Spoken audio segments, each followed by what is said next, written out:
I hope you're doing well. I can't believe I've slept in again. I think it was my migraine, honestly. I had a really bad headache yesterday, and I took like all the painkillers, and I think I went into like one of those weird, like migraine comas. I don't know. If you've had them, you've had them. You know, it's almost like a hangover. It's weird. I think I did that. Yeah, sleep is great. I just like my body either wants 4 hours or 10.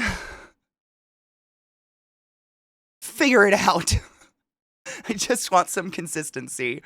That cheese wedge is beautiful. Cheese is wondrous. We were talking yesterday about how we were talking yesterday in the watch party. Sorry, I think the music's a little loud. About how different things make us break out. And for me, it's American cheese. Like the shit that's not cheese. Like the rubber. The cheese that's in the cheese caves or whatever. That shit makes me break out so bad. But real cheese doesn't, which is interesting. Big same, like why? I don't honestly, I think I don't know. I've assumed it's like a symptom of mania or bipolar because I'm defined by either, 100% or 0%. So I assume it's maybe that. Like when I'm at 100%, my body's like, we're too excited to sleep. We've got things to do. And then when I'm on the opposite end, my body's like, you got nothing to do. Let's fucking sleep. I don't know. Maybe. Processed cheese food. Yep. You have to take the plastic. What? Wait. There's plastic on that? Holy shit, do you think someone's eating it with the plastic on? You know someone's done that. I've never even thought about it, but I imagine someone just taking it out of the pack, slapping it on a burger, and I mean, like, I'm not hating on the fake cheese. Like, it's got a time and a place, but like, the plastic wrap would probably melt just like the cheese. I know, wait, next you're gonna tell me I have to take the wrapper off my Trident gum. Do you eat the whole sunflower? I hope someone does that because the idea of it is great. Nuh-uh, wait. I'm not Mexican whatsoever. And how do you not, what? I'm genuinely, how do you eat the husk? Do they like, you,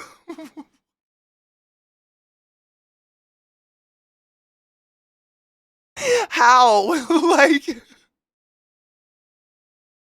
that's like eating cardboard. What are you doing? Yes, I know. I mean, I live in an almost 100% Mexican community now, and there's trucks and vans lining the roads in the morning selling tamales. I fucking love me a bag of tamales. I remember the first tamale I ever had, and it's tied together. Like you look, it's a package. It's so common sense you're supposed to open that thing. Like no one taught me. I didn't have any wonderful Mexican person around me to teach me. That's not an edible thing on that. What? Someone's been like, there's a stink from the foreman.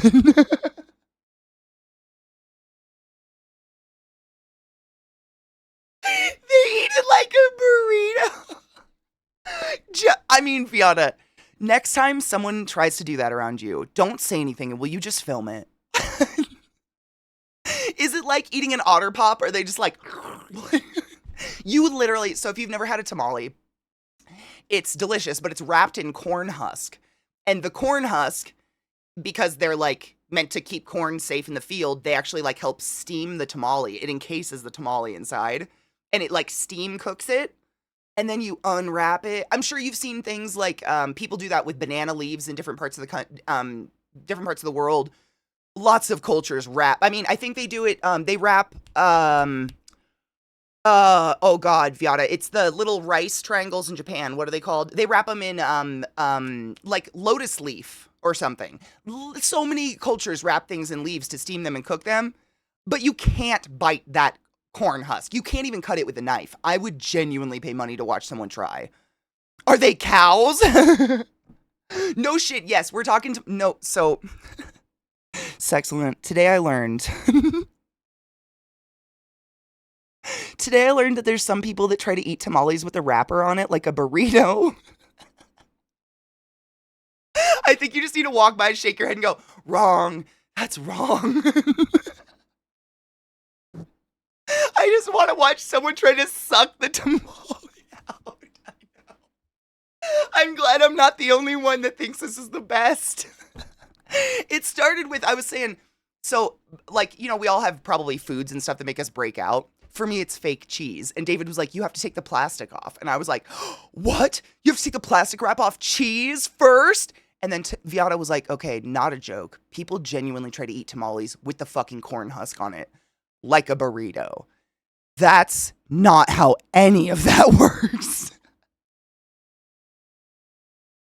Right, Uncle Fester? You didn't eat the sunscreen, did you? Of course I did. You didn't want me to... What? Did you want me to smear it all over my face? What are their shits like? Is it paper? Thank you for that, Viata. I really needed that this morning.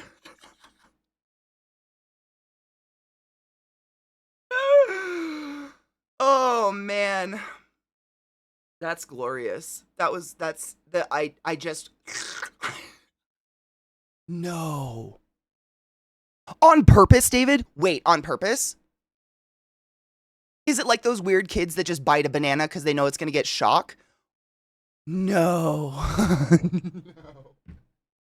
David said, I've seen people bite a Baby Bell, wax and all. So if you don't know what a Baby Bell is, it's a little wheel of cheese that's like in a red wax little shell. And it has literally like a strip of paper that you pull and it like splits the wax shell and then you open it and you've got your little Baby Bell cheese in it. I can't imagine they knew, just decided on chaos. It kind of makes you wonder when you meet people and they're like they despise a certain food. Like did you eat it right? I dated this guy briefly. Good morning, CJ. I dated this guy briefly. Took him to Thanksgiving on Dad's side. Wella served tamales. This boy asked...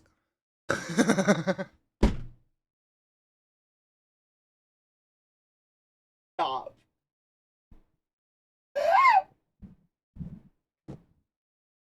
Stop. I need coffee. My abs aren't ready for this. Hold on. Okay. I dated this guy briefly. Noted. Took him to Thanksgiving on my dad's side. Wella served tamales. This boy asked for ketchup for his. Wella took his plate away and made him a PB&J. Wait, how old were you? That is great. I love it so much. I mean, bless. So you were kids. Okay, you were still great. Still great. Still great. That's fabulous. That's amazing.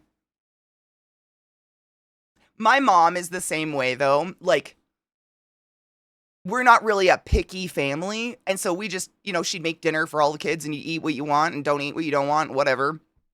And, like if one of my brothers, he's crazy picky. One of my brothers, to the point where if we go out, I remember so specifically, we went out for my birthday one year. I think it was like in my 20s and we went to Olive Garden and he ordered a pizza and they put little chives on it.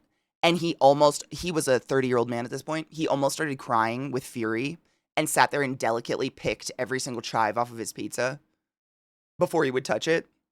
And when he would do that at home, my mom would straight up just be like, do you want toast? Like, if you don't like what's on the fucking table, do you want toast? Like, she would straight up just not even put up with it. She'd just be like, I'll make you toast. Do you want it? You won't starve in my house, but like, special meals.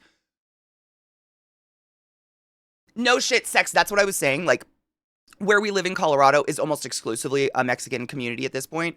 And literally there's like us and my one neighbor are the only two white people within like miles. And the roads in the morning time are lined with tamale vans. Tamale and elote. Elote, I think it's elote. Is how you say it? Or elote. Is it elote? Elote? Help. That and then the weird corn that I can never remember the name of. The like bloated, infected corn that they turn into like blue corn tortillas and shit. Do you know the one I'm talking about? It's it's only in the mornings though, because it's for all it's all the people going to work. So it's like from 5 to 7 in the morning, just lines of trunks open with signs on them saying like tamales, elote, burritos, blah, blah, blah, whatever. It's crazy. Sexcellent. Like, I don't say this just because, oh, it's cool, you got it out of a trunk. It's the best you'll ever have. A Nona made that in her fucking kitchen for you. It's legit. I've done it. Like, I did it. I think I stopped and got one time because I was going to I had to go pick up an animal at FedEx or something, when I was getting my spiders and stuff. And I stopped and got it, and it was quite literally like an existential experience. It was so good. So good. 3 you right. I know. Dude, you guys made me laugh too hard this early in the morning. My abs are killing me already. I'm jealous you got taught how to make them by Max's mother. I have no one cool around me to teach cool stuff like that. I think I was kind of picky until I went to college and had no money. After that, I'm just happy there's food. Oh, I think that kind of happened to my little sister. Sarah, like, she's not I'm going picky. to fuck you with Satan's cock. Thank you for summoning the class, keeping the classy alive, and giving it names to me for so long. I fucking appreciate you. Go forth and be consensual in all the ways. Because nothing is sexier than pure sober consent. Thank you. Andrew, how are you, love? Thank you. No shit, my sister, David, Sarah, you guys have met Sarah. When she was little, and I'm sure like a lot of this was like post my dad dying trauma and shit like that. Because she's to this day, like today, she'll eat anything. My sister would eat anything. She has she's just like me. She's like, I'll try anything once. And, but when she was little, she went through like a 5-year period of her life where she would only eat white food on a white plate. It was so bizarre. It like came out of nowhere. It was like white toast or buttered noodles or buttered rice on a white plate. A very specific plate. And that's all she would eat for years. Yeah, it was absolutely a trauma response. Like, as a kid, we thought it was hilarious. As an adult, I look back and I'm like, wow, right after my dad died at 7, my sister, a 2-year-old, watched him do it. She suddenly went on a rampage and wouldn't do anything but eat white food. Like, no shit. That's probably a response to something going, it doesn't need to correlate. It doesn't make sense. My dad was not a picky eater by any means. It was just, she was 2 and could not emotionally metabolize what she had just experienced, and that turned into, yep, exactly, clean control. That's what we learned. Like, my mom put us in therapy and stuff when we were kids, obviously, when my dad died, because that's rough to watch your dad die when you're 7 and 2. And it was control. It was like all about what you can control, where you can control it, because life was out of control completely. Like, when someone dies when you're young like that, that's just, I don't remember it, but like, obviously, that's some fucked up shit, right? I mean, I don't remember the trauma. I remember him dying, but I don't remember, like, sitting there like, I'm in so much trauma right now, Good morning, Young. How are you? Absolutely. I mean, I have stuff like that. Like, I'll eat anything. I'll try anything once. But if I can tell it has a certain texture that I just don't like, I will avoid that thing. Like, gummy, gooey, gelatinous textures, all over soft. Meh. And that's my neurospiciness. It's something going on in your mouth where you're just like, that's not it. Yeah, 100%. That's definitely something. A lot of life updates. I'm officially a chalk employee. Fuck yes. I became a tutor and yet another 4.8 GP. Dude, fuck yes. The fuck is with you and your 4.0s, dude? Congrats. Hell yes. So once I become a nurse, I have a guaranteed position. No shit. So you have a guaranteed. Oh my God. That makes me really happy. That's awesome. I'm so happy for you. The powerlessness, exactly. It's exactly 3. It's the powerlessness in the moment of that, especially when you're a kid. Like, you don't have any tools or anything. You have no emotional toolbox to deal with what you're going through because you've literally only been alive 7 years. Like, when you're 7, life is about Barney and breakfast. Like, yeah.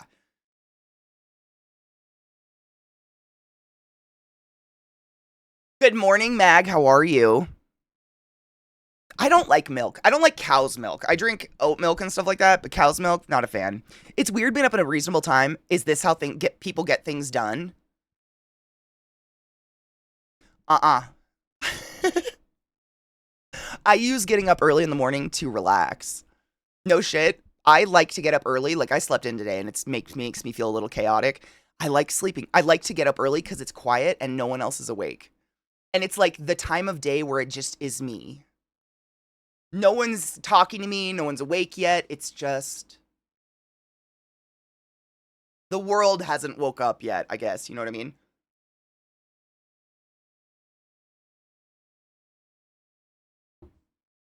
Cryzen 3.4 sucks. Exact same. The exact same. I killed myself for a 3.4. Like, hardcore fucking hard studying to get a 3.4. Like, that was me torturing myself hard. I'm so happy for you, Andrew. My life is still about Barney and breakfast. I mean, same. Dinosaurs are the dopest. I'm trying to do a new project and your voice is nice. Thank you. New high score, is that bad? What does that mean? Did I break it? 3 Dot just gifted a sub to Lito. Lito, use a ball wizard to highest order. Go forth and be consensual in all the ways because nothing in this world is sexier than pure sober consent. And I appreciate you. Go forth and be consensual. I get up early, but I'm a slow starter. What do you mean? What do you mean by that? Like you kind of get up and then lay there for a bit? Oh, Chesh, I'm so excited for you. When did Street Melons become sentient?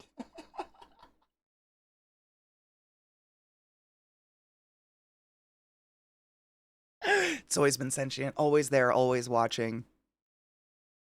No one cared about my GPA for my job. I mean, seriously, I remember going to, so when you apply, this is at least, I can only speak to America, what we do for universities here. But what what my mom did was she had me go around and tour some colleges in Washington and then apply. And what you do is you go during the summer and there's like students who do tours and they do this tour guide thing and they walk you all over the campus and introduce you to people and blah, blah, blah, blah. And I remember towards the end of the tour, they end the tour like in front of the big Western Washington University main building that's like the red brick mansion that looks really elegant and whatever. And she ended it by stating, you know, the average GPA that gets into Western Washington University is a 3.6 to a 3.8, and we really don't even look at an application below that. And my mom and I looked at each other like, I'm not going here. And I did, because they're liars. Because I applied anyways. But I didn't get out with no fucking 4.0. My God, I suffered out. Suffered out. Oh, David, that's what I do. That's my mornings. 100%. It's just like sitting with yourself and preparing for the day in the quiet of it. Very much so. That's me too. That's kind of like, I get a little mad when I don't wake up early enough to have that.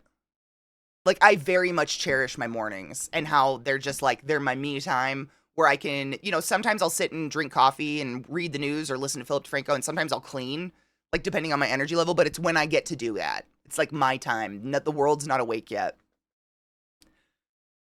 I care about a GPA, really? I don't. I struggled so hard for that shit. But no shit. I remember we did that. I got into that college, but then once you get into college and then I went and did like my medical degree and stuff like that, not one hospital I have ever worked at or applied ever even asked for transcripts. They just wanted proof you graduated. Like, they don't even want that. I'm going to be honest. Hopkins didn't even ask for proof I graduated. All they wanted to know was my board certified licensure number. That was it. And they go online and they type that in and it says I have no strikes on my license and it's still active, and that was it. That was literally, because in order to get that, you have to graduate school in order to even take those tests. So like that was all they looked at. And as long as you pass them, they can't see the grades you get on your certified boards. They don't care. You passed your boards. Now they just do the interview to make sure you're not insane. I've never, ever been confronted with the GPA since I graduated, ever. No one gives a fuck. If you get your boards, you did it. Like, you did it. Good job. My GPA was great and now no one cares and I'm unemployed. Doesn't that suck? I know. Versus there's people like me that like, I mean, I busted my ass. I was going to say I did not. I busted my ass. It looked like I was a slacker because I didn't get straight A's, but I busted my fucking ass.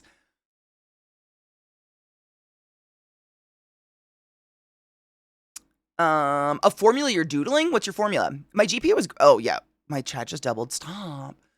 I had a couple professors claim it's changing because of the employee market. What do you mean? What's with the highlighted messages? Is that a thing? Those glow. Those are crazy. My high school GPA wasn't perfect, but I had good SAT and ACT scores, so I get into my preferred college. My college GPA wasn't stellar, but I have no clue if anyone looked at it. They don't. If you graduate, that's all they need.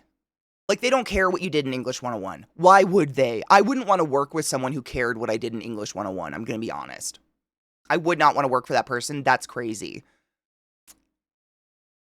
I think it's great and nice for you if you get good grades, but I don't think it's worth the anxiety that it causes so many people. 100%. I mean, I bitch about it all the time. I feel like too much. School is not designed. It's like one way of learning. And if you don't learn that one way, you basically are independently figuring out your own way to learn, or you fail.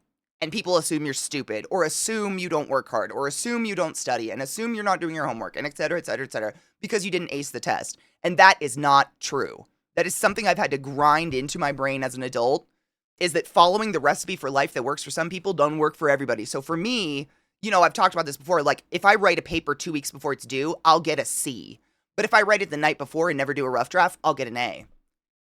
It's just different. But if I was to tell a teacher I did that, they'd laugh at me, say I was a slacker, blah, blah, blah, blah, blah. That's not it. I just work better under pressure. That's when my brain functions, versus if I did it 2 weeks before and I gave myself 2 weeks to rewrite that paper over and over and over, by the time I turned it in, it would be not legible. It would be un-Englished. It wouldn't make sense. And that's just, I had to like grind that into my brain because no shit, David, like, I truly believe like my anxiety disorder, whatever the fuck it is, was triggered by college, because it was very much a case of me like soul searching. All the adults in my life, whom at the ripe age of 18, you know, when you're an adult, you trust are God. They tell you the facts. You do what they say. You should be successful because they're kind of successful, right? So you go to school. Everybody's like, all right, you follow the syllabus, do this reading, do this homework, then take the test, study. You should be able to do fine. I follow that recipe, get an F. And it's just, it was like this horrible, horrible, constant sense of doom that like everyone's lying to me, or I'm so fucking broken that something's wrong. Like, it was just because no one could give me anything other than that. And I had to get to a point with myself where I was like, basically said, fuck it. And was like, paper's due, I'll do it the night before, and got a good grade and was like, oh my God, what? And then I started like kind of experimenting with myself. Like, don't study until like 2 days before. I know it's going to kill you. You're going to have a panic attack that whole 6 weeks up until that 2 days before, but don't do it. And then I'd get decent grades. If I did these experiments with myself, because my brain is so short-term memory, if I study for weeks, I'll get to that test and be like, yeah, 2 weeks ago I looked at that note card, and I'll second guess myself over and over and over and over and over again until I get it wrong.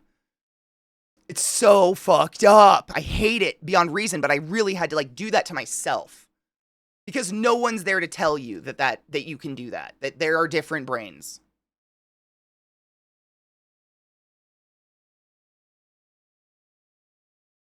Oh, where are you going to volunteer?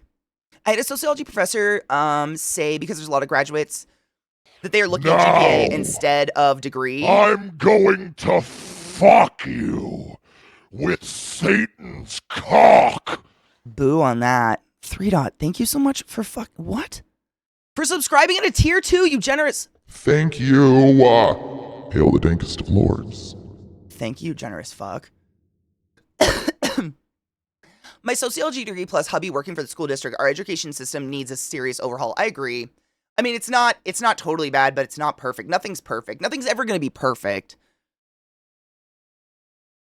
In that class, MedSurg 1, the prof said to shock an isoelectric asystole rhythm.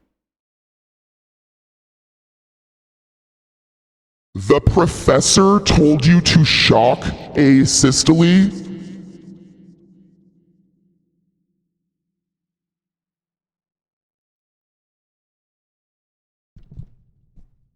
One moment.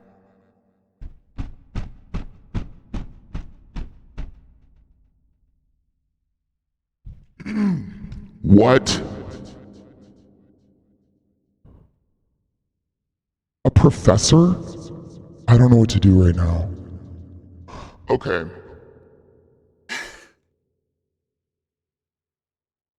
No shit, Chesh. So this is something that I bitch about all the time.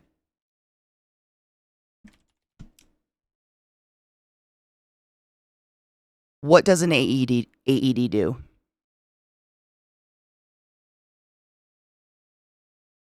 What does an AED do? I've talked about it a million times. I just want one of you to answer. What does a shock, the paddles you see in movies, pop up, that don't exist anymore, what does that do?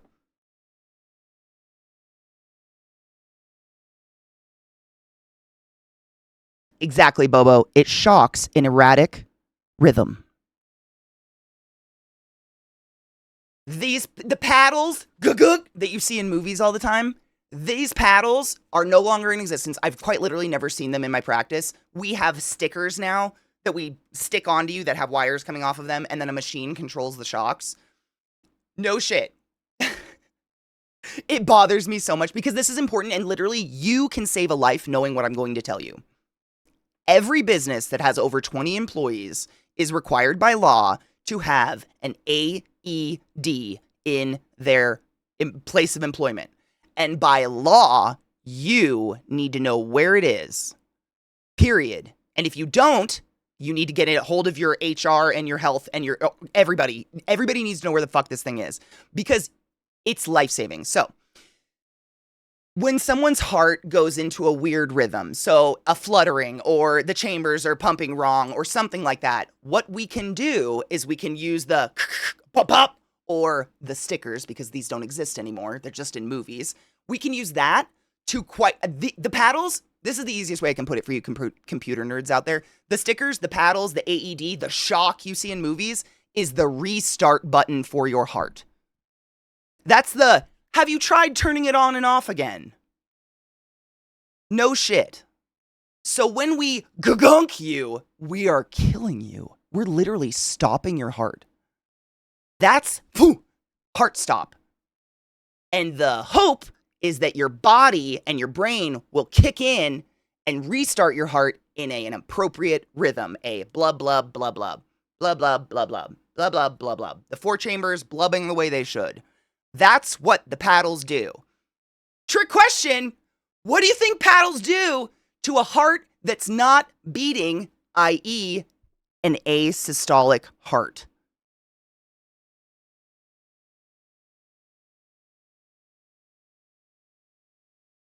What happens if you turn off a computer that's off?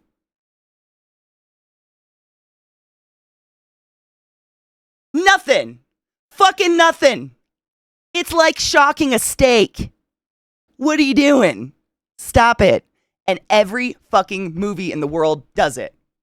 Every single one. And it drives me crazy because I swear to God, every single person knows someone in medicine they could just ask. Hey, what do those paddles do? Because this is, I mean, at the end of the day, what really irritates me is that you could make these movie scenes so much more horrific if you just asked someone what a real code was like. But instead, they do this fake shit to make it seem dramatic that's unrealistic. So that AED that's in your place of business, if you have over 20 employees, is essentially exactly what we use in the hospital, but a portable version of it. And it's a little machine that you're going to press power on, and it's got the 2 stickers in a pack that are sterile that have pictures of a man on them and where to put each sticker. They go here and here, heart and side, so that electrical current is going through your heart when it shocks, and it's got wires going off to the machine. You turn that machine on, that machine's going to run that code for you. Literally, you don't have to be a medical professional to run that machine. She will shout at you. Not a shockable heart rhythm. Continue compressions. Because there's no fucking heart rhythm. You can't shock a heart rhythm that's not there. What are you doing? So she won't. Like, she won't. You can't override that. You couldn't shock someone if you're not supposed to, and she will shock them when it's appropriate. Does that make sense? Like, she will literally say, she runs the thing, the voice in the box runs the entire thing. She will say, speed up compressions. Compressions need to be deeper. Now, clear for shock. She literally coaches you through the entire experience. She, he, whatever voice is coming out of your AED. They're incredible. No shit, it's just this voice, and she'll start shouting at you, like, go deeper, go faster with your compressions, etc., etc. And then she'll literally, so you do compressions for 2 minutes, and then she'll say, check for heartbeat. We're going to check for a pulse on all of the spots. She's not going to detect a pulse. If she doesn't detect a pulse and a heart rate, we're going to continue compressions. If she senses a heart rate, she'll say, discontinue compressions. And if it's a weird heart rate, she might suggest shocking, in which case she'll say clear patient. And then once the patient's clear, like no one's touching them, you hit her big old fucking red button, the only button on the AED, and you'll see the body go bloop. And then you continue compressions. But she'll literally instruct you through the entire fucking thing. It's pretty wild. I know. I'm sorry, I went on a tangent. But like the fact that Andrew just said, a professor said to shock an asystole. Asystolic means a heart that is lacking all electrical function. So I literally just talked about this the other day, but your heart has its own like mini brains in it, which is why, you know, your heart keeps pumping when your head stops working. It's got its own thing. So you've got like an SA, you've got these nodes. I'm not going to name them all because you don't care and I probably don't remember them all. But at these apexes of your heart, you've got nerve bundles that fire signals off that cause your heart chambers to go blub, blub, blub, blub. Blah. It's crazy. And those little nodes can get fucked up. And so they'll start, you know, fibrillating or doing something weird to your heart that has nothing to do with your brain, which is why we would shock it. Does that make sense? You don't shock a dead heart. It's not real. It's like if I see it in a movie at this point, I just look up the director and think, fucking idiot. Google it. Fuck. But like seriously, like the things that we do in a code to a human being are fucking horrific, and none of them have to do with the paddles. The paddles are probably the least exciting part of a code. Have you ever seen an IO put in? An interosteo IV? We have a drill to drill an IV into the front of your shin bone if we can't get enough access in your arms. So, like, I'll be at the head of a person, just, like, intubating, doing my thing, and all of a sudden I hear, ring, ring, ding, ding, and you see someone drilling into shin bones. Voonk! And when you have to pull the IV out, I'm not exaggerating, my dudes. A literal fountain of blood comes out, like a little bleep comes out of the hole of the leg. It is so fucked up. But no, movies are like, their heart's not beating, ba-bump, oh my God, miracles. Fuck off. I need marijuana. Cheers.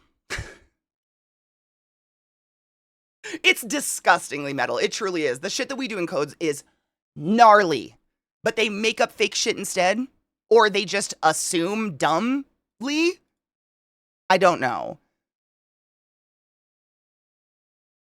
No idea, to be honest. It's very annoying. She was a nurse during the AIDS. Oh, God, no. I don't know what my prof did, but she wasn't good. I counted maybe 4 or 5 things that were incorrect. That is one of the worst things I've ever heard in my life. An asystolic heart shock. She was a nurse during the AIDS crisis. Other than that, she didn't qualify herself. You know what, Andrew? I had a teacher like that when I was in, it was one of my anatomy teachers, actually. I think I've told you about her.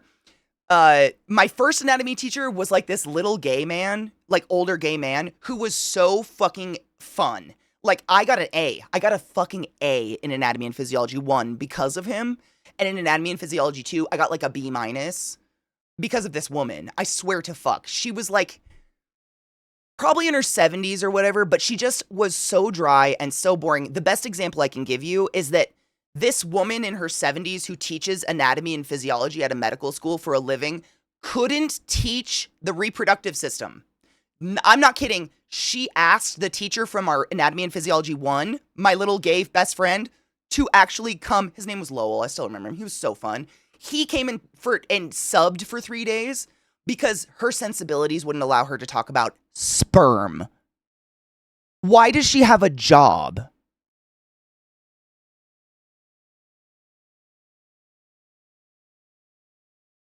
It doesn't make sense to me. Like, and she was like, well, this is just something personal that really would piss me off. But for instance, when we did tests on anatomy and physiology, so you literally, anatomy and physiology 1 and 2, if you know someone who's a nurse, they went through anatomy and physiology 1 and 2, and they had to memorize the function, location, and name of every single bone, nerve, and muscle in your fucking body. Not just that, but every single divot and crevice and little sulci and whatever. They all have names. Everything has names in your body, and it's insane. And at one point, I knew all of them, which is crazy to even think about. Wild. It's memorization torture. It's literally that. It's horrific. Horrific. It's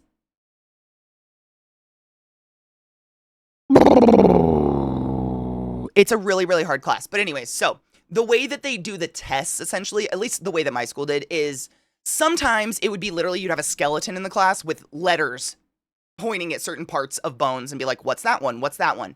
And then we had this program called Atom. I don't know if you guys use this, Andrew, but it was, I mean, I think it still exists, actually.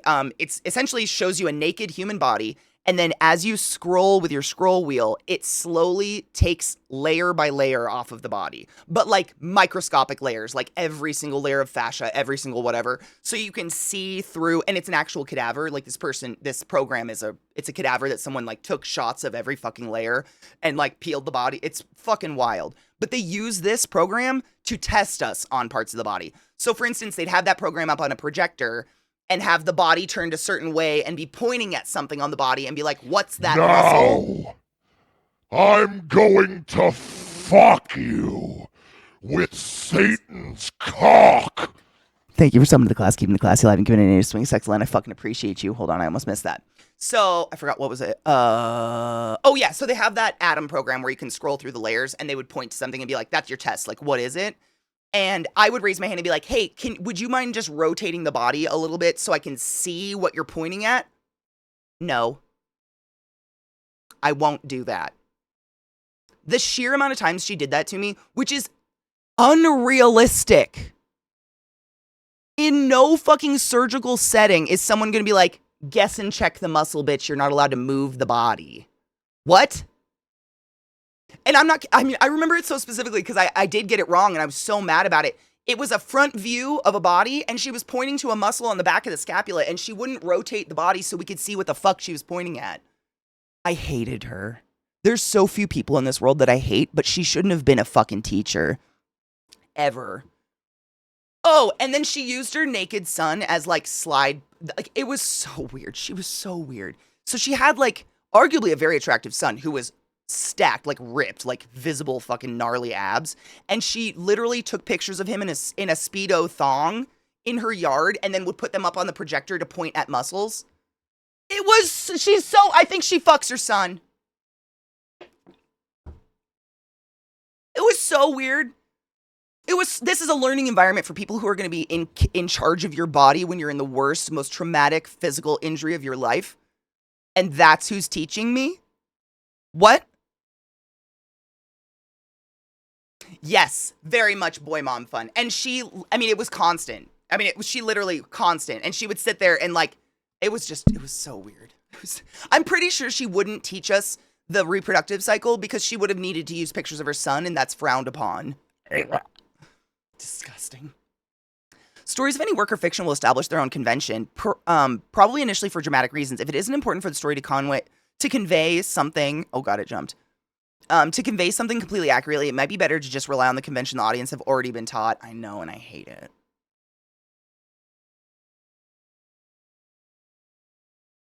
I've thought about that exact thing, David, because I'm pretty positive the point of like a code situation or like an emergency situation in a movie is the drama of the seriousness, get everyone scared, oh my god, we might lose them. And for some reason, in like writers and directors' minds, the most serious and dramatic thing you can do is shock a dead heart. When if you just asked, we could give you some shit.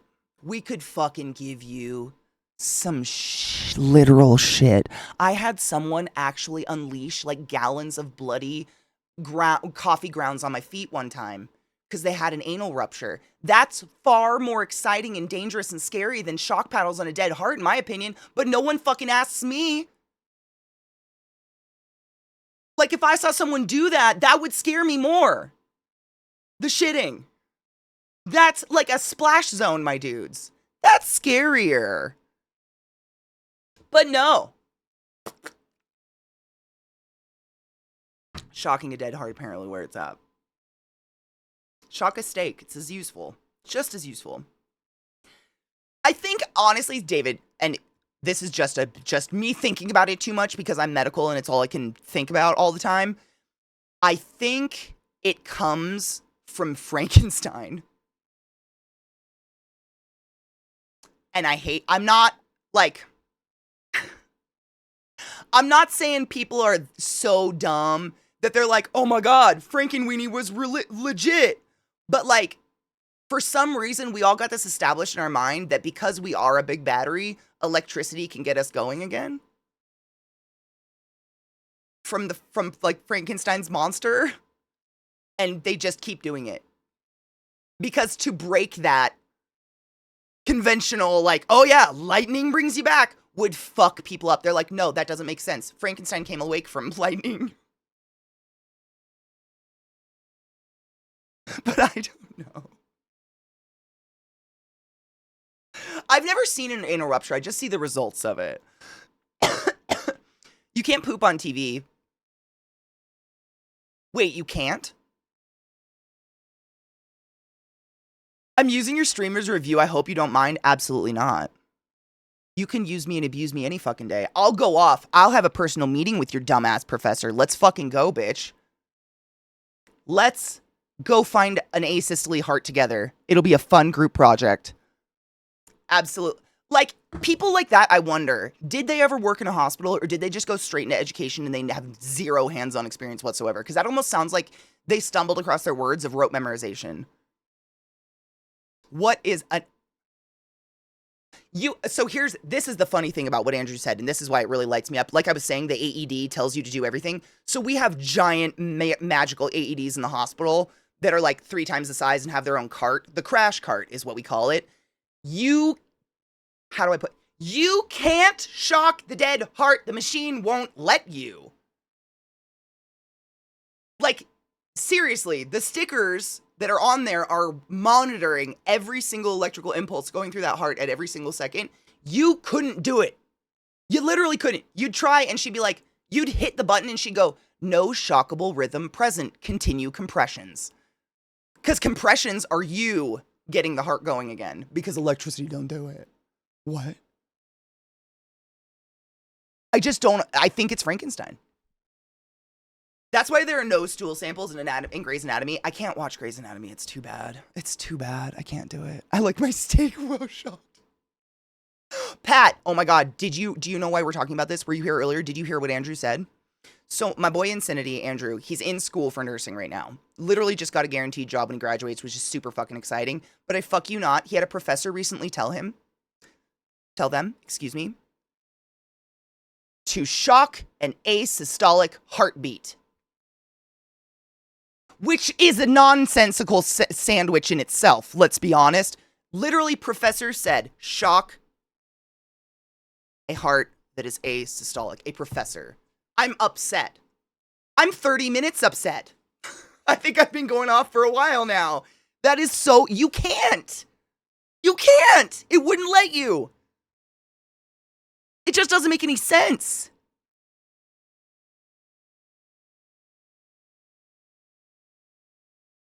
So, hold on. I assume the really old versions didn't have the detection in voice. Could be wrong.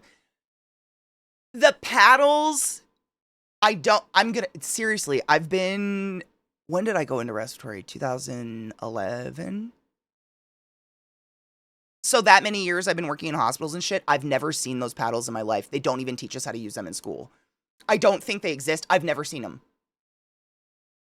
We just have, literally, with the AED or the crash cart or whatever, there's a big sterile pack you open, and it's got 2 huge stickers in it that have, like, wire plugs on them, and they have a picture of a male figure, and it shows you exactly where to put each sticker. It goes here and here. And then that's what shocks you through your heart. I've never seen him. Ever. I literally have no idea. I've never seen them before. That's exactly it. Shut up. Oh my God, was I right? So this is the exact sentence was, this line shows an isoelectric line, asystolic. So, ... shock it.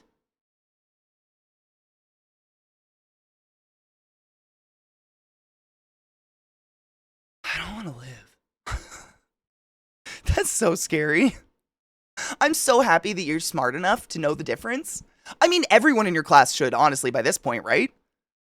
If you want to get technical in all technicality, the lightning isn't necessarily what brought Frank and Dick to life. The contraption he was in was more dispersed in currents. So in that sense, the entire body needs to be shocked, not just a certain point on the body. If anything, it would be the brain that receives the shock, because the brain is what sends around the lyrical shocks to the nerves in order to have feeling and shiznit. So I might just be, no, you're correct. The caveat that I would add into that is your heart has its own brain. Which is why you can be brain dead and alive, if that makes sense. You can be brain dead and your body's still going. Your heart's got its own mini brain. They've got all sorts of names, but basically it's these clumps. It's like clits of nerve clumps at the top of each chamber that fire, like this nerve bundle fires off and makes that atria blub, and then this nerve bundle goes off and that makes the ventricle blub, and then it goes down into the vein to the lungs, gets oxygenated, comes back in, blub, blub, like that's, and then there's the Purkinje fibers. I can't believe I remember all these words. It's truly phenomenal. I haven't been in school for years. That surround the whole heart muscle, and those would cause the entire heart to go and empty that blood into your body and get it to go out and oxygenate the tissues. So, like, that's the only thing I'd throw in there, is that your brain has its own, your heart has its own, like, mini brain, kind of. I have 3 minutes. Oh, wait. A good example to use is, quote, you know how a fan can stop working on a vac unit, and how you have to rotate the fan to get it going again. Imagine trying to jumpstart your AC unit with a car battery. That's such a good example. Spinning that fan with your finger is literally manually what we're doing by doing chest compressions. That's exactly it. That's pretty good. It was almost under her breath. I mean, the sad thing is, Andrew, if anyone in your class wasn't smart enough to know the difference, they're going to go into the hospital, try to shock an asystolic heart and not be able to. And they're going to think the machine's broken, and everyone's going to look at them in the room and be like, you shouldn't be here. Because holy shit. What? I don't think people noticed because she used isoelectric, which people hadn't been taught yet. So they're going to write that down in their notes, and they're going to go reread their notes and be like, wait, what? Yeah, you literally just need the brainstem. Your brainstem's pretty fucking powerful. So the defibrillator was invented in 1930, so they were dumb and needed a skilled operator. Really? So it was like a specific person that ran defibrillators that did the paddles? No shit, I've never seen them. I really have never seen those paddles. They don't exist anymore. I don't know. I think they're just in movies. If that's the case, then whether or not you shock would just have to kickstart with compressions, right?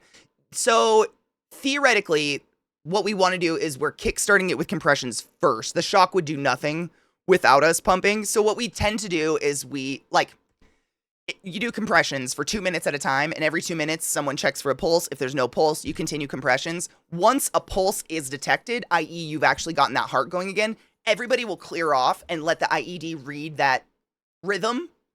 And if it comes back fibrillating or whatever, some weird rhythm, then it might shock it. But you can absolutely manually get a heart going by yourself without an AED. Like, that's how you get a heart going. The AED is just there to stop it from fluttering, fibrillating or something. The AED literally does nothing but correct an incorrect heartbeat.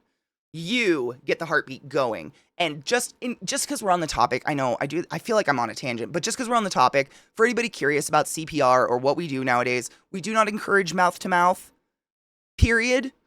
99.9% of the time, if someone, quote unquote, goes down, it's going to be a cardiac event, not a respiratory event. So by doing compressions and then mouth to mouth, and then doing compressions and then mouth to mouth, you're actually killing that person and you're wasting time by getting off of the compression. Every time you stop doing compressions, less oxygen is getting to the brain every single time. So we do not encourage mouth to mouth anymore. Not just for that, but also it's unsanitary. People could vomit in your mouth, et cetera, et cetera, et cetera. Like, it's just not something we do.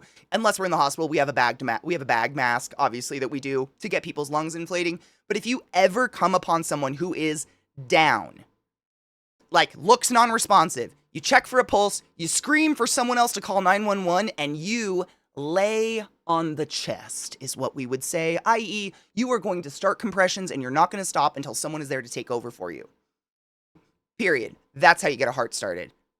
End of story. I've never seen a heart started with anything but compressions. That's how you get hearts started. And just in case you're curious, You have to go about 3 to 4 centimeters down beyond the sternum to actually hit the heart and have any sort of perfusion, i.e. blood movement throughout the body. So, like, when you see people in movies doing, like, this one. Oh, no. I don't think we're gonna do it. Nope. It's full body. It's this. With the heel of your hand, you are jamming it into their sternum as hard as you fucking can, and chances are you're going to feel all of their ribs break. That's a good sign. You're going deep enough. Keep going. It is disgusting. This is why we don't encourage making 80-year-olds, 90-year-olds full codes, because we don't adjust our code methodology. A full code meaning someone's heart stopped and we're going to get it going again. We don't adjust that methodology depending on your age or sex in any way, shape, or form. So I'm going to lay on a chest of a 20-year-old the same way I lay on the chest of a 95-year-old. And it's so fucking sick, but I'm saying this to make a point. We liquefy them. Stop making us code 97-year-old Nana. Stop it. She ain't coming back. We're going to turn her into mush. Stop. Mush. Mush. It's gross. Stop it. They care never. I think I've seen one decent set of compressions in a movie, and I'm not kidding, it was because it was a baby. So they had a doll, and the way that you do I have anything? I have my rectum. This is my rectum I was talking about last week. So if this was a baby, essentially you would hold their torso like this, and you have your 2 thumbs on the middle of their chest, and you're doing this.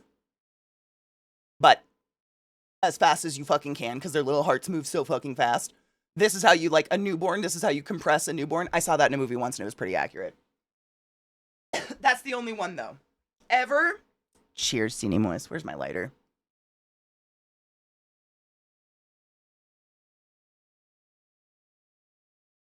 I've lost it. I know it was here, though. Or maybe it wasn't. Shit, fuck. Why is she like this? Nobody knows. I gotta find a lighter. God damn it. Cheers spiritually. Broken ribs are better than dying, 100%. Yep, you have to. Yeah. I had to do compressions at the jail to someone who had OD'd. Oh, fuck. I was traumatized after hearing the ribs crack. It's the worst. I still remember the first ribs I ever cracked. No joke. You never forget that. Like, I'm so rarely the first one on the scene because I am the code specialist. Like, that's kind of what respiratory therapy people are. We tend to be on the code team and we're the code specialists. So we're not like sitting in the room when the code usually goes down. Usually it happens and then we're called and we run to the situation. And the one time I was there for the code, which means you're usually the first person on the chest, and it's the first person on the chest who's going to break the ribs usually. That was traumatizing. Like, it felt like Rice Krispie treats under my hands. They lived, though, so. I gotta find a lighter. Let's take a quick break. I can't believe I don't have a lighter. Who is she? Usually I have one. My God. Somewhere. There's nothing. And my desk is so clean. There's literally nothing. I gotta go find a lighter. I know! Good Lord. Oh my God, all the songs we do compressions to. I am ashamed to say I still sing Singing Alive, but you know what? I don't think anyone cares what I'm singing in my head if I bring them back. That's my theory. I don't sing that out loud. But anything that's got that, staying alive, staying alive, staying alive, just keeps you in a constant beat. You just sing it in your head, but like, maybe pick one that's... Don't sing Another One Bites the Dust out loud is what I'm saying.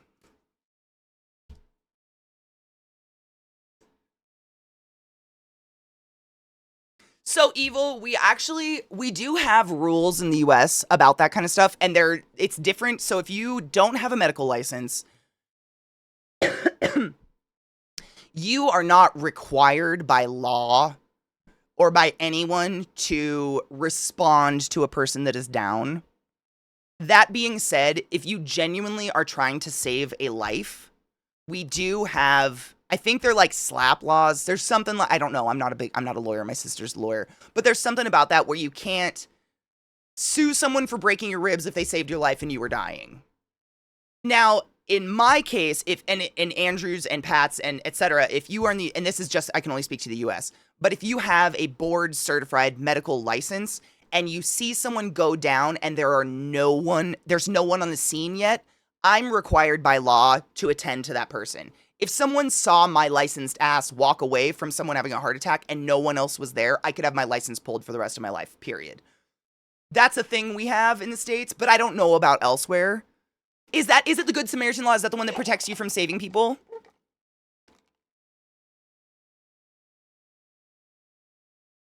I know, I have so many lighters, it's really crazy that I don't have one right now. I'm gonna go grab a lighter.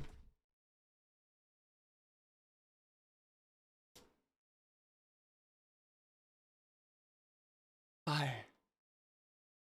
This is my favorite.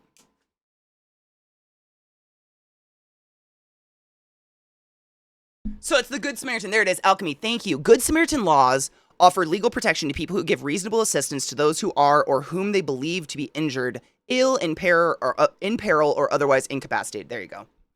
I knew there was something that protected people because, like, imagine if people just walked away from dying people because they might be sued. Like, can you imagine how much worse our world would be? Here, if you're ever at any point has taken any CPR training, you could be criminally charged if you don't intervene. Same here with the medical license. And it's only if no one, like, if there's paramedics on the scene, I do not have to stop and check. Like, the paramedics are well trained, they're going to take care of it. But I've told you the story of how my mom and I actually watched a car accident on our way home from work one time, and we all had to get out. Like, every car behind us just happened to also be nurses because everybody was getting off work at the same time.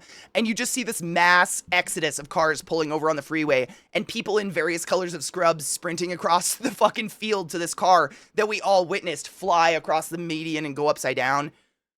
Wild, but, like, who in their right mind wouldn't try to help someone?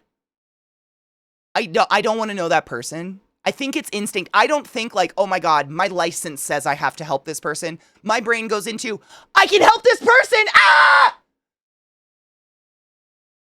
You know what I mean? Cheers. Cheers. Thank you.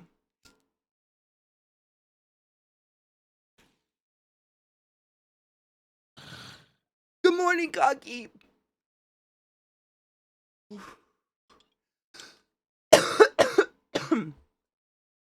Yep, if you're licensed or anything, it automatically puts you as a first responder in that event. Yep.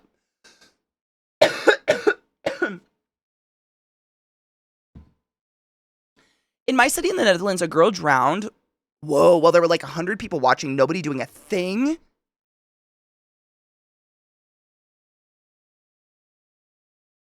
They should have their licenses revoked. Period. Well, they'll always try to sue. I mean, I'm sure we've all seen those goddamn billboards everywhere. If you live around a hospital, I guarantee you've seen those billboards with those fucking scummy ass lawyers on them. They're like, were you injured in an accident? Were you injured in surgery? Did your hospital something? They're just banking off of making money on you. They don't genuinely give a fuck if you were hurt at all.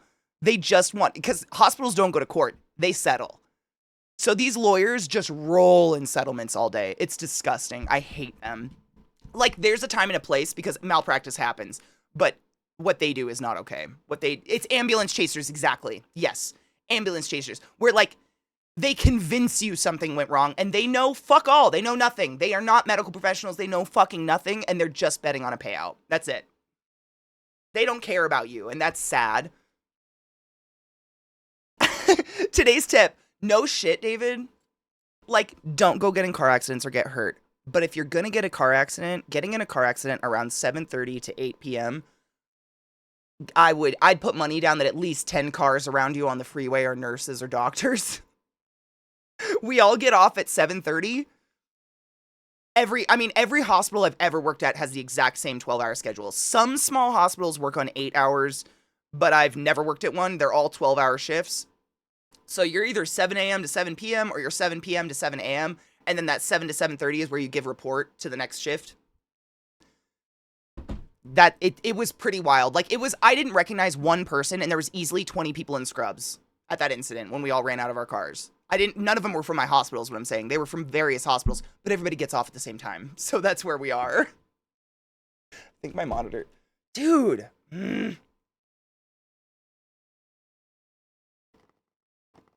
What up, Omar Reed? Yes.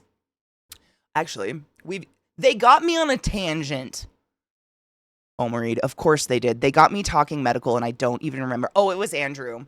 Right, okay, no, it's fine. It was rightfully so. I remember this. I remember the source of this conversation.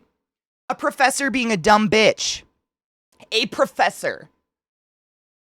Oh my God, Andrew, I had a professor do that to me. Did I tell you about that? I might have years ago. This happened when I was like a sophomore in college or something. Oh my God. I know, I could get mad all day about this shit.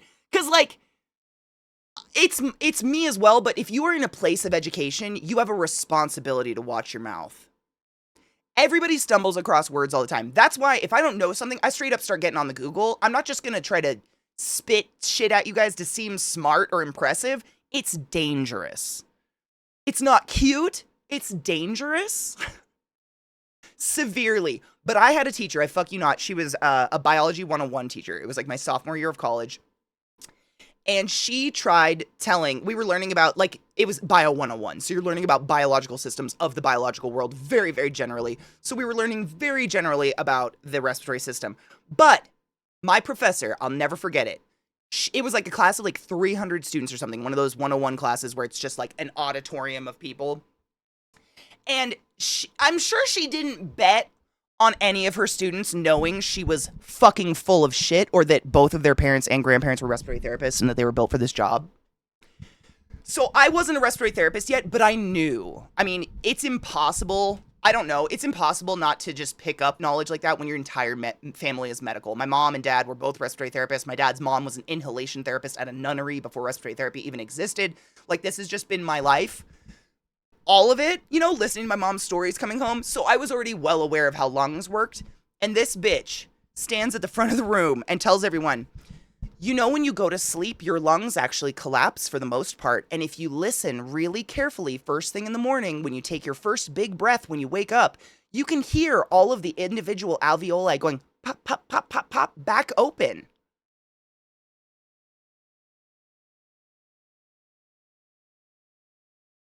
Doth one need a medical degree to smell the bullshit?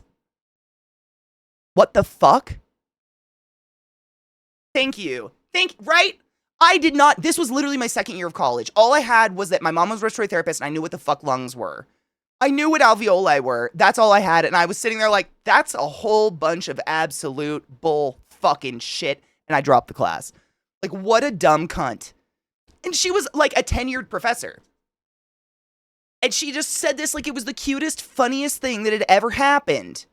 And I'm sitting in my seat, like, I literally called my mom. I think after the class, I called my mom, and my mom was the one who suggested I drop the class. She's like, you don't want to take a class from someone like that, because they're just picking up weird facts on the internet or something, and spouting them to be cute. Like, that's not it. No, I was a sophomore, and I didn't know. I was still, like, young and dumb, and didn't know that I had any power in reporting. I did know she was a tenure, though, and I don't think that literally they can do anything to a tenured professor. I don't know. If anyone's wondering, your lungs do not collapse while you sleep. Yeah, you breathe more shallow, but you can't collapse your lungs unless you literally, like, have a problem.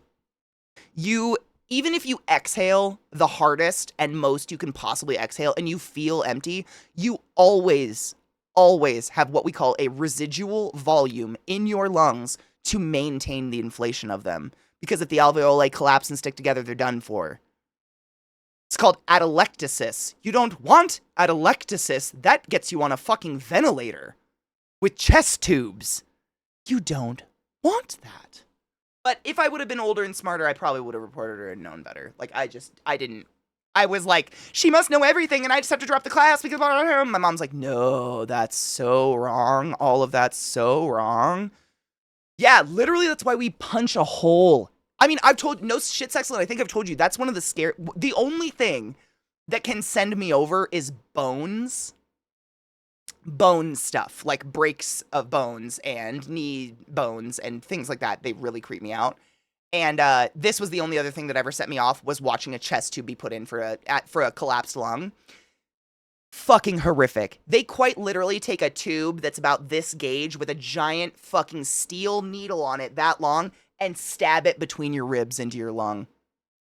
It's a fucking nightmare. You don't, what? I just don't know what to do with this person. Good morning, Rod. And then they put a straw in the hole and they drink it.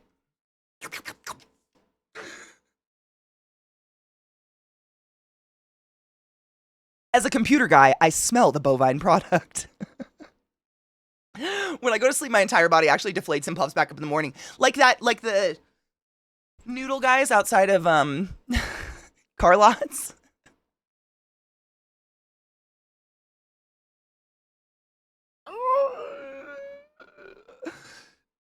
It's crazy. I just don't understand.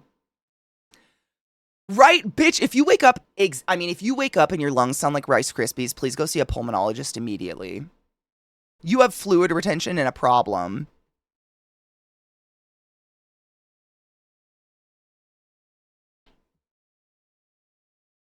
That's exactly what I meant. The noodle guys. Neuro! Neuro, will you vent? Will you scream with me? So, my boy Infinity, also known as Andrew, my love, they are in nursing school right now. Like, almost done. Has a guaranteed job. And their professor recently stated, and this is an isoelectric asystolic heartbeat, which you shock. And that was like over an hour ago, and I haven't stopped bitching about it yet. So I had to hit my head on my desk 7 times, and then I had to teach everyone how to use a defibrillator appropriately. A professor. Like, what do we do? What do we do? What do we do? What do we do? Oh, and then Neuro, I don't know if I've ever told you this, but this was my similar story. And granted, this happened when I was like, this is a fun, actually, Neuro, I have a fun medical fact that you might not know. Would you like to hear it? I bet you don't. If you guys don't know, Dr. Neuro's a neurological doctor who I worked with at Hopkins. So all of these stories are extremely pertinent to this gentleman. Did you know... My biology 101 professor taught me this. So obviously fact. Thank you for gifting a sub to Neuro. Neuro use a boat was the highest order. Go forth and be consensual in all the ways. Did you fucking know that every single night when you go to sleep, your lungs collapse? And that every morning, if you listen really, really carefully, when you take that first big breath, you can physically hear all of the individual alveoli popping back open like Rice Krispies.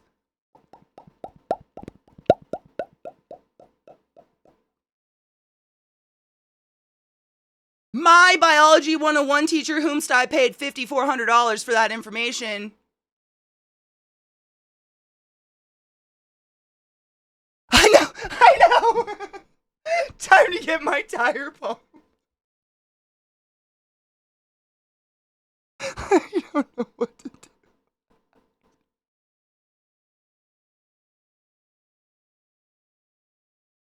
Who wants me to pump their alveoli? Let's go. Me. Wait, will you be there every morning to like me up? It's just like, how do these people maintain jobs? Good morning, the mobile. I've heard nothing good about mobile. I've heard it's a nightmare. I'm so sorry if you're stuck on mobile today. I'll do it every morning, shirtless and oiled up. Fuck. Okay, maybe we do have our lungs. Did you know your lungs collapse at nighttime? Mine do.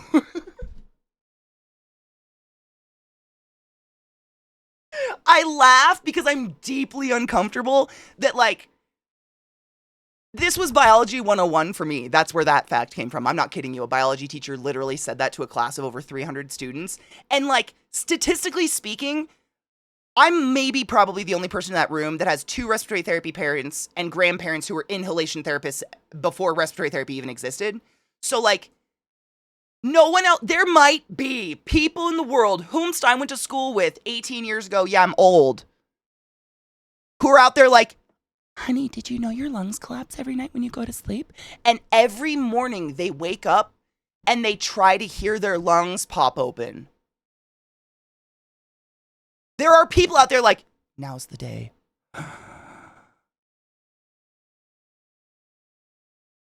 Oh, fucking nothing. Huh, tomorrow's another day. What the fuck? And mine was a tenured professor, which is insane. You just peeled a clementine in one piece, nicely done. Just all of us going about our day like Baymax after we get our morning inflation.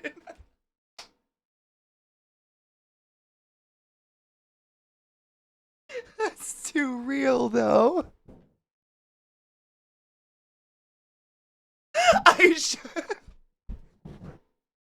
I showed you my alveoli. I now inflate.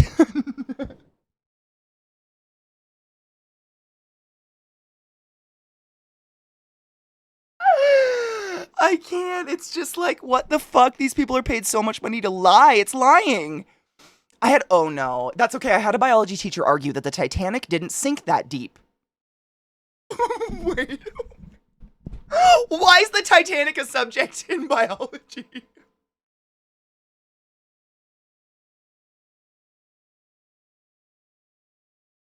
What? I don't know what to do. Wait, okay, let me finish. My stomach hurts. I had a biology. I had a bio.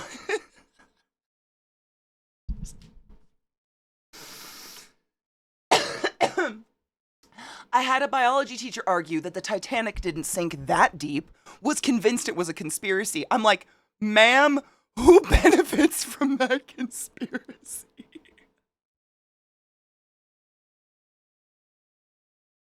I don't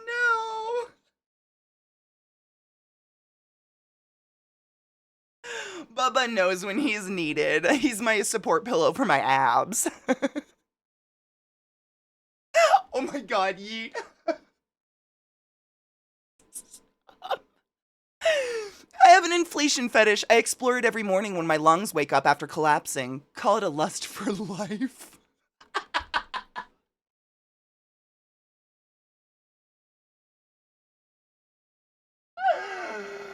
I'm deceased. Why? Are these the people that go work for the insurance companies I have to fight with on the phone? Because they sound like they're on the same level of intelligence. Do they think the ocean's shallow? I honest to fuck don't know if thinking is involved in their daily activities, to be real with you. I don't think so. You can't. You can't. I don't know what's happening. Bitch, legit thought Titanic just sank 2 feet underwater. What?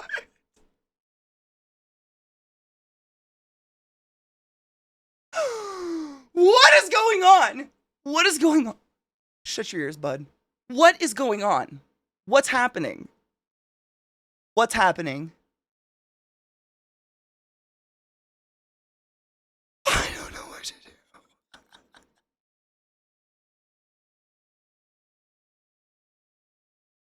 do. Deep ocean state conspiracy. Shallow ocean state conspiracy, technically. If it's only 2 feet, my god. A wreck of that size, that close to the surface, would be in a museum already. 2 feet? Are they kidding? No shit. When I was a kid, I also thought it was only like 20 feet covered. I thought it was like in the dark zone where nobody could go. I'm still shocked people can get little droids down there, to be honest. That was fabulous. It's the lust for life. To just, want to breathe.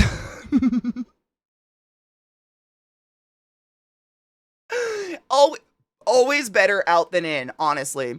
This is the reason NASA explored the oceans and developed tech used in space travel. That shit is deep and pressure is a bitch. The ocean scares the shit out of me. That's why this game we're playing today, is so scary. I don't even know if we're going to be in the water, but right now we're like walking on boards above deep, scary water, and it scares the fuck out of me. I think people scuba dived? No, I think I've seen people go in other kind of shipwrecks. I don't think you can't. I'm an idiot. I hate the ocean, so I stay away from that shit. You can't scuba to the Titanic, right? Now, They have to send little, like, I'm guys down going there. to fuck think. you with Satan's cock. Barillo, thank you so much for summoning the class, keeping the classy alive, and giving an instance that tier 2 For 45 fucking months, that's a long time, and I appreciate you. Go forth and be consensual in all the ways. Oh, the billionaires that, you know what? I make jokes about that sub, but at the end of the day, I feel so bad for the kid that was in that little sub that exploded. He didn't want to be there.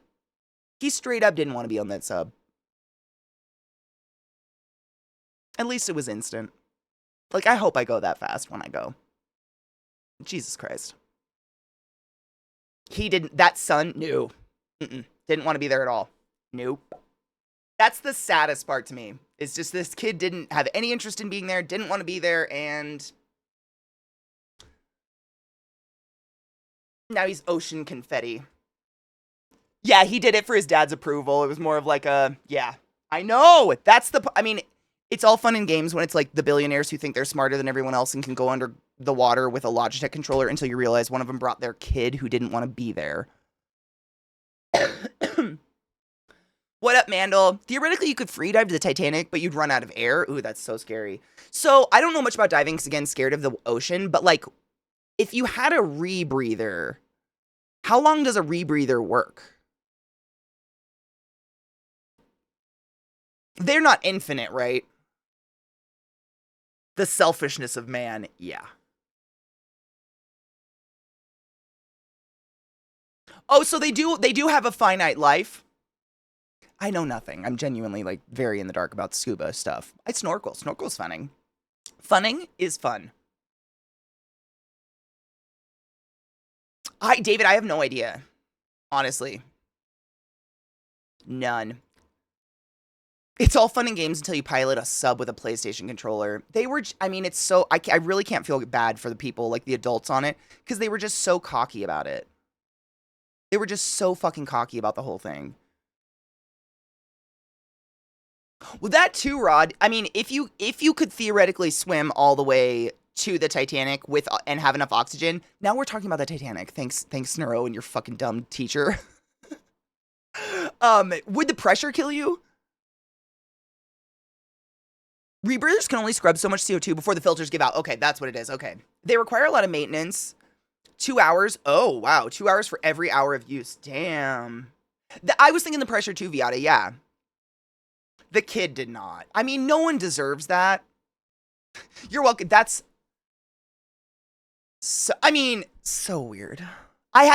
It's just interesting, and I'm sure you feel the same. It's interesting now that we're adults and professionals looking back at our teachers and being like, I know more than you. Like a lot. And you kind of start to wonder, you know?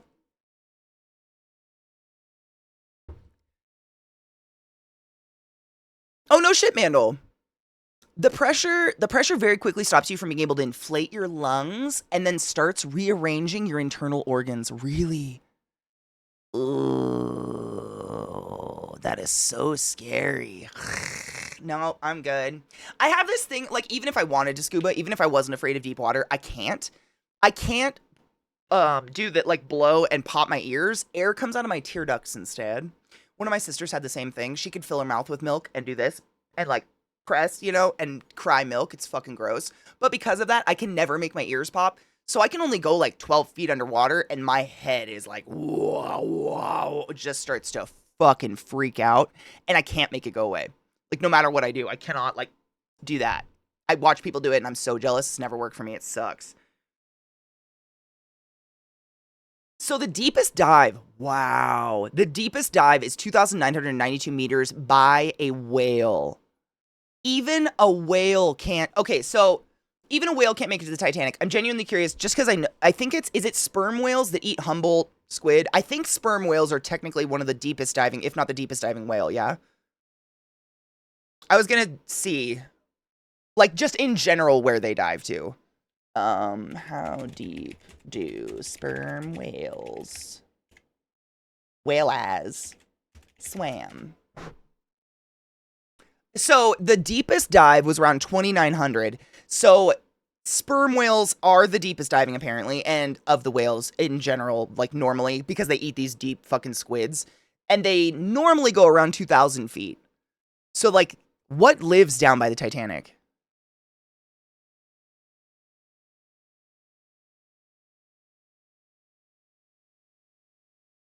I can't clear my ears. I had tubes from German doctors as a kid and learned this when I joined the Navy to be a diver. Wait, what happened? Tubes from German doctors? What?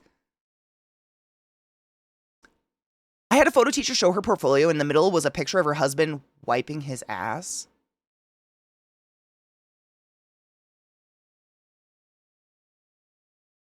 Did she know?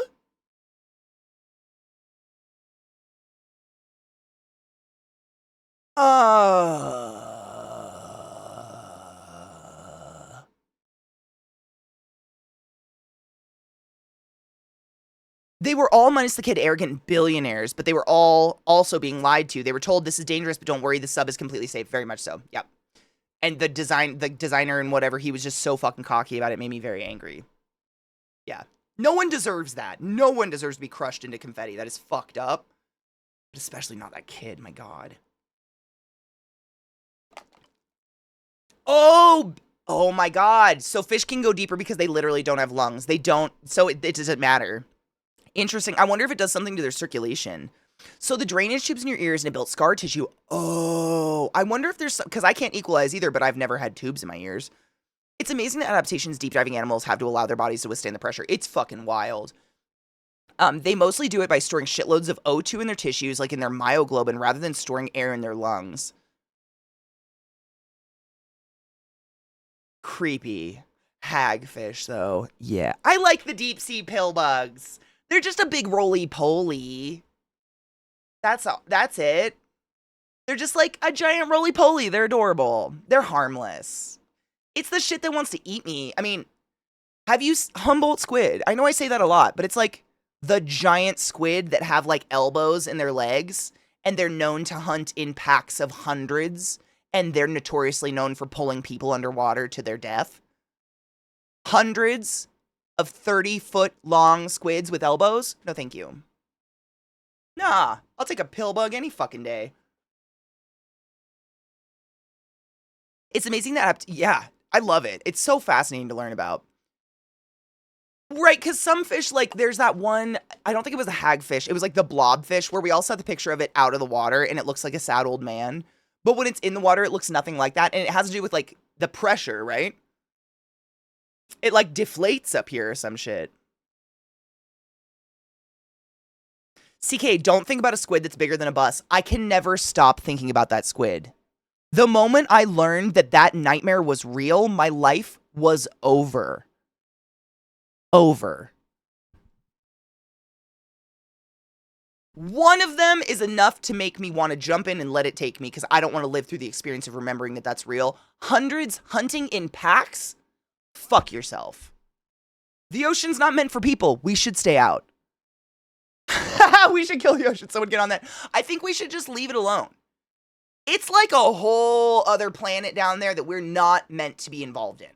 We can't breathe there. Leave it alone. I'm good. I'm good.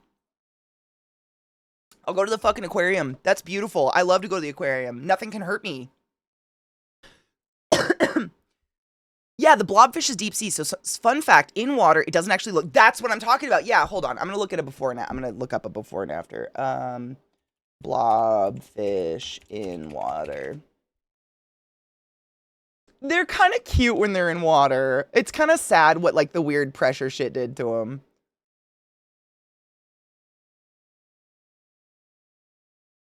So, like, that's a blobfish just in its normal environment. And then that's what happens when you yank it out of the pressure it's normalized to, and its body goes wonky. It's sad, because I think they're kind of cute little, like, look at, oh, you can't see it because it's out of the fucking picture. You know what I'm saying? They're just innocent little fish that we ruined and broke. Cute little guy. Look at him. He's just singing a song of his people. Nothing can hurt you unless... Deep sea stuff is absolutely spooky. It's the scariest shit in the entire world. Ever. I hate it so much. It scares the crap out of me.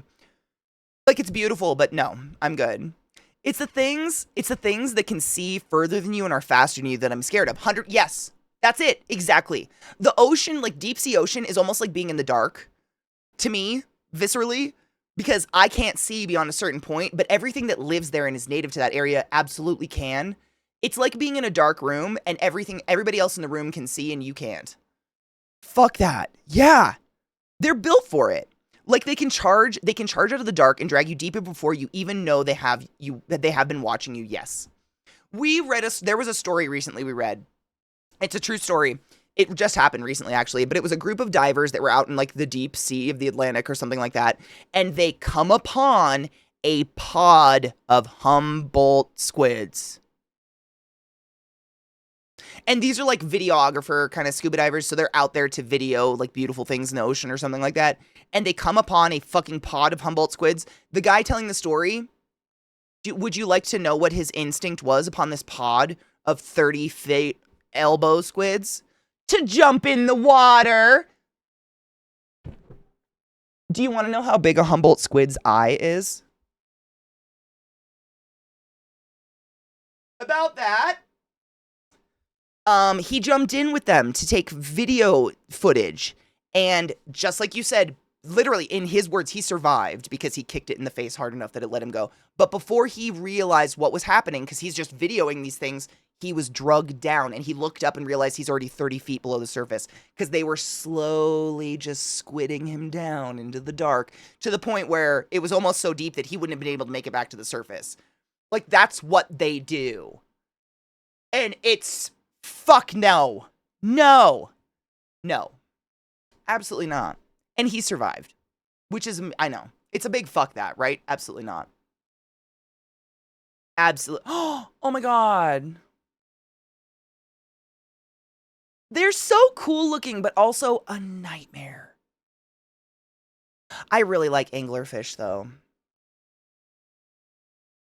I hope it shows. Yeah. Look at that pretty, pretty lady.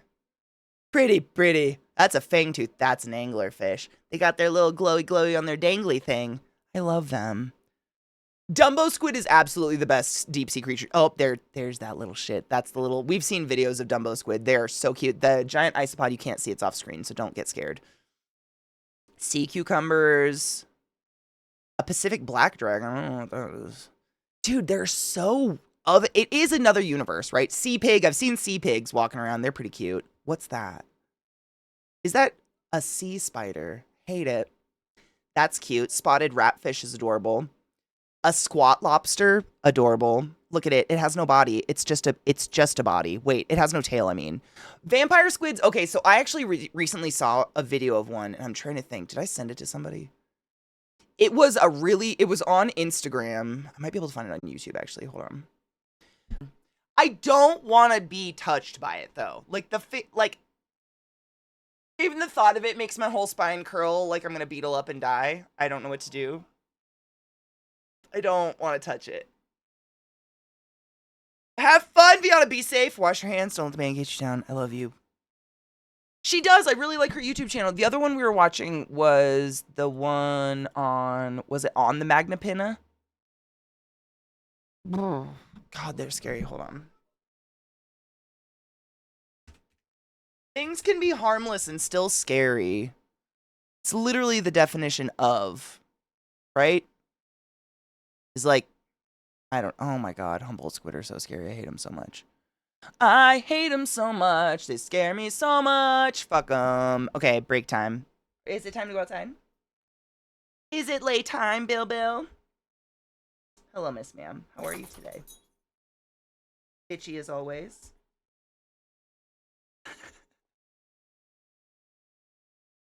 No, I'm perfect. That's what you think. We went to the dog park on Monday, and she was really good. She didn't get aggressive with anybody. Not that she ever does. She just kind of gets panicky and then stands behind me like, too many dogs. She was good. She went and played with everybody.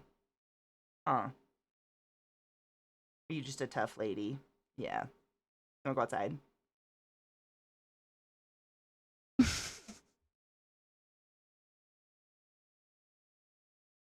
Hi, bub. Oh, goodness. You know what? Before they just... She is. She really, really is. Like, she's got a lot of bark until someone, like, turns on her, and then she's like, help me, mother! And now she's gonna hump her brother, and that's just...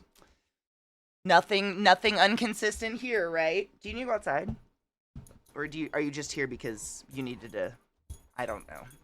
It's battle time. First break of the day. Stretch your legs. Take a poop. It's 5 minutes till 4:20, so load your bowls, and then we'll jump into the game. That watching deep ocean videos is probably the worst decision I could have ever made before playing the game we're about to play, but you'll see. We'll see. I don't know if anything scary is actually in the game, like in the water or not. I don't know. But we are playing the game that is listed in our category right now. What the fuck is it called? Still Wakes the Deep. We started it yesterday, and when all of Twitch went down, we went down, but it was like about that time anyways. Wait, I have a challenge for you when you get back. All you have to do is count up to 7 over and over. Wait, why? Okay. But now I'm doing it already in my head. You've already started the challenge. Yes, the oil rig game. Yes. It literally like crashed at the end of stream last night. And I think we're just in like the tutorial of it. But we just came upon something super creepy. And then no shit, Twitch went down. Like every stream across Twitch went down. But I hopefully it saved because it shows that we got like 3 achievements. So I'm hoping there were checkpoints or something in there. I don't know. Break time, I'll put on the music. This game's pretty dank. This game's pretty dank. I'm enjoying it a lot. Stand up, stretch your legs, pee, do the things, wash your hands. I gotta pee so fucking bad. I gotta pee so. Look at that color. It's just, I mean, my hair, you can, it's no lie because you can see how much my hair has grown out. That, I think, is the true teller. I have not touched this. I have not retouched this at all. But you know how normally when you bleach your hair near the root, because your head is hot, it starts to lighten right there? Like, you can really see the fade right there really fast. There's none. It's just my hair. Like, the color is there. It's truly a phenomenal job. I know, I just don't have the dye. I actually ordered some that should be coming today to retouch this side, because it's actually a half and half. But we had so much less of the blue that it wasn't, like, as saturated, so it faded a lot faster. If I could split it. Hold on. This side? Yeah. You can see, like, the indigo, but see how it's faded? It just, we didn't have near enough dye, so I ordered some to redo this side. She did such a good job. I know. It's just so, and the roots are the telltale sign. You would see the fade where the roots are, and there's none. And it's only been a month. My hair grows really fast. No, she used a brand that apparently you can only get at, beautician licensed places, and it's what was it called? Joico. But it's a brand, it's kind of like Wella or something. Like, I think you have to have a license to get it. But she uses Xmondo and she said it's good. You've used Xmondo, right, Vis? I think Vis told me she used Xmondo and it was good. State Beauty Supply, that's what it is. Yep. And you have to have like a beauty license. But I mean, damn. Like, it would suck if I didn't like the color. That's how hardcore it stays in. It's crazy. And I do like the color, so I'm good. But it's truly, like, that brand, damn. No fade. Just me. Just my black-ass hair coming through. It's crazy. I love it. I mean, it's gorgeous. It's just, like, it reminds me of a tropical flower, which is what I needed. It's perfect and gorgeous, and I just have to brag about it anytime someone compliments it, because it's awesome. You did such a good job. And I mean, I know I say this all the time, but just to reiterate, she had never done someone else's hair before.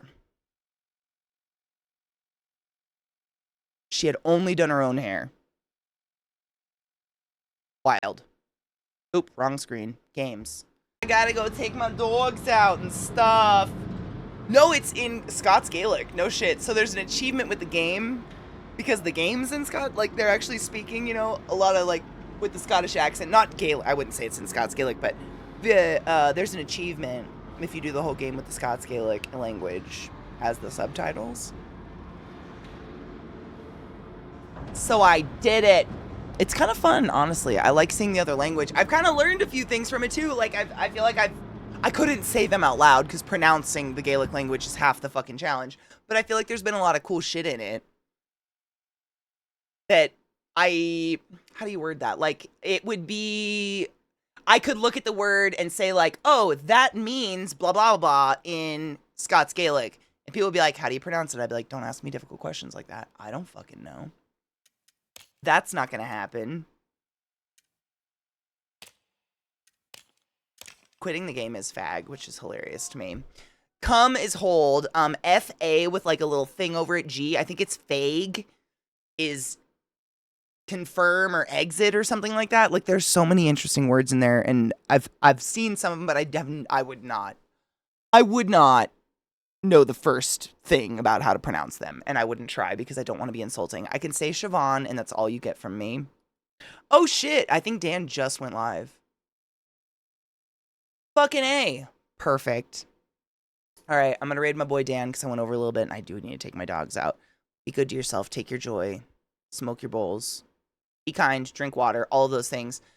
In like a week and 2 days, I'll be leaving for a full week to go to Burning Man to go live off the grid and stuff. So next week we'll talk more about that. But like, it can be kind of alarming and weird because I quite literally have no reception when I'm out there at all. Nothing. There is nothing. I will not. There's nothing. So you won't see one fucking bit of content from me for quite some time after that point, for like 10 days or something. But I will take all of the pictures I possibly can. I swear. Yeah, wonderful weekend, evening, whatever. Tomorrow's Thursday. We'll continue this. Probably beat this game, I'm assuming, because I don't think it's that fast.